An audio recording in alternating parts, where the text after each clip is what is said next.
ప్రభు స్తోత్రం అండి. మరలా మిమ్మల్ని కలుసుకునే భాగ్యం దేవుడు నాకు అనుగ్రహించాడు. మీ అందరికీ కూడా వందనాలు. నేను ఈరోజు ఏం చెప్పదలుచుకున్నానంటే,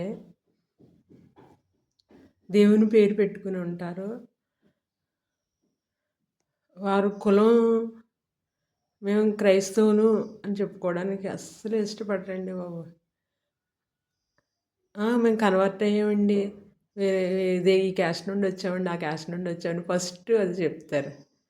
అసలు కులం అనేది పూర్తిగా బైబిల్ చదివిన వాళ్ళకైతే అర్థమవుతుంది. ఆదాము నుండి అందరం వచ్చాము. అలాగే ఏ విధంగా భాషలు అయితే వచ్చాయో మొదట ఏదో మనకి అంతం ఏదో మనకు తెలుసు. ఏ విధంగా భాషలు అయితే వచ్చాయో, అసలు కులాలు ఎలా ఏర్పడ్డాయో, వృత్తులు ఎలా ఏర్పడ్డాయో అన్నీ మనకు బైబిల్లోనే ఉన్నాయి. వాళ్ళు బాబేలు గోపురం దేవుని దగ్గరికి వెళ్ళిపోవడానికి బాబేలు గోపురం కడతా ఉంటే అప్పుడు అదేంటి సృష్టి అంతా నేను వీరి కోసం చేశాను, వీరు చక్కగా ఫలించి అభివృద్ధి పొందాలని నా దగ్గరకు వచ్చారని చూస్తున్నారని వాళ్ళని దేవుడు భాషలో మార్చేస్తాడు. అదే తారుమారు చేసేసాడు. గోపురానికి తారుమారు, బాబేలని కూడా అర్థం ఎప్పటికీ అవన్నీ మనకి చరిత్ర ఆధారంగా ఉన్నాయి. బైబిల్ ఒక బూటకం కాదు, ఎవరో రాసింది కాదు, అవన్నీ కూడా జరిగినవే. పరిశుద్ధాత్మ దేవుడు రాయించాడు 40 మంది ప్రవక్తల చేత. వారు చెప్పడానికి ఎంత ఇబ్బంది పడతారో. అయితే నేను ఒక స్టూడెంట్ని అడిగాను, మీ డాడీ ఏం చేస్తారని. పాస్టర్ గారు అన్నారు.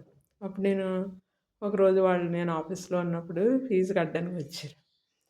వస్తే నాకు క్రైస్తవుల అనుభూతికి మనకి సరళ పేరెంట్ అనేసరికి మనకి క్రైస్తవుల అనుభూతికి మనకు ఒకలాంటి మనం అందరూ ఒకే రక్తంలో కడగబడ్డాం కనుక ఒకలాంటి ప్రేమ ఉంటుంది వాళ్ళ మీద.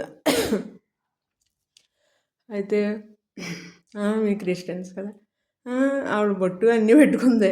ఇదేంటి పాస్టర్ గారు అన్నారు, వీడు ఇలా ఉన్నారు ఏంటి అనుకున్నాను. అయినా అడిగాను. మేము క్రిస్టియన్స్ కదండి. మరి అదే పాస్టర్ గారు అన్నారండి అంటే, మాకు చర్చ్ ఉందండి, మా నాన్నగారు నడిపిస్తారు. అంటే వాళ్ళు అలాగా వ్యాపారం కోసం ఒక చర్చిని పెట్టుకుంటున్నారు. అదర్ క్యాస్ట్ వాళ్ళు చాలామంది. నిజంగా వాళ్ళు దేవుని భక్తులు కూడా చేయట్లేదు. చాలా బాధ కలిగింది. మేము పలానా పలానా క్యాస్ట్ అని, క్రిస్టియన్స్ కాదని అలా చెప్పుకుంటున్నారు.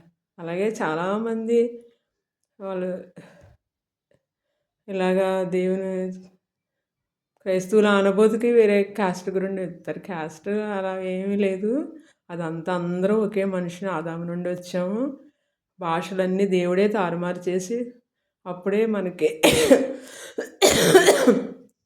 బాబేలు గోపురం కట్టేటప్పుడు అన్నీ తారుమారై చక్కగా వేరయ్యాయి. అప్పుడు వృత్తులు కులాలు అన్నీ ఏర్పడేది. నిజంగా దేవుని రోజు బైబిల్ చదివే వాళ్ళకి మనకి అర్థం అవుతుంది. అలాగే మనకి ఆది ఏదో అంతమేదో అన్నీ కూడా మనకి తెలుస్తాయి దేవునిలో. అలా ఉండండి. అలాగే దేవుణ్ణి మనం సిగ్గుపడకూడదు. దేవుని నామాన్ని ప్రజల ఎదుట ఒప్పుకోవాలి. అప్పుడే దేవుడు తన దూతల ఎదుట వచ్చినప్పుడు నా బిడ్డ ఇలా చేసిందని ఆయన ఒప్పుకొని మనల్ని తీసుకెళ్తాడు. ఓకేనా? మీరు అసలు మీ క్యాస్ట్ గురించి చెప్పవలసిన అవసరమే లేదు. క్రైస్తవులు అంటే సరిపోతుంది. ఓకేనా? సరే, అందరికీ వందనాలు. Praise lord.